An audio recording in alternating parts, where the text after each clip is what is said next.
वाह भाई वाह। यहाँ वकालत की डिग्री लेकर भी मैं समझ नहीं पा रहा हूँ, और तुमने रोटी बनाते बनाते ही केस समझ लिया। अरे जाओ जाओ, जाकर मुन्ने को संभालो। केस मैं संभालूंगा। ए लड़की सुन, जाकर अपने बाप के यहाँ से 3 लाख लेकर आ। पूरा घर फिर से बनाना है। छोटे की शादी करूंगी तो छोटी बहू को कहाँ रखूंगी? पूरा घर तो तूने घेर रखा है। ऐसा मत बोलिए माँ जी। पापा इतना पैसा कहाँ से लाएंगे? अब तो वो रिटायर भी हो गए हैं। हाँ, तभी तो बोल रही हूँ, रिटायरमेंट के पैसे तो मिले होंगे ना। लेकिन वो अगर आपको दे देंगे तो बुढ़ापा कैसे काटेंगे?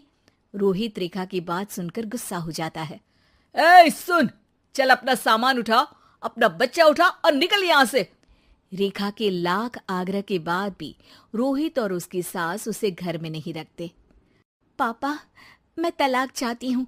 बेटा, मेरे पास वकील के पैसे नहीं है। पापा, आप मुझे वकालत करवा दीजिए, अपना केस मैं खुद लड़ूंगी। इस बार रेखा के पिता भी उसे ससुराल ना भेजकर रिटायरमेंट के पैसों से वकालत करवाते हैं। और फिर एक दिन कोर्ट के बाहर, रोहित, आज तुम अपना ही केस हार गए, वो भी उस लड़की से जिसकी तुमने कभी कदर ही नहीं की। रेखा, मुझे माफ कर दो। मैं इतनी बड़ी अमाउंट कहाँ से लाऊंगा?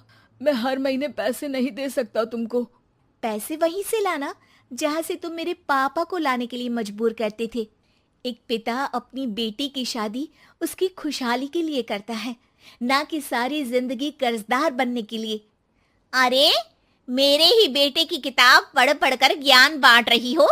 वकालत की किताब तो ससुराल में ही पड़ी थी ना।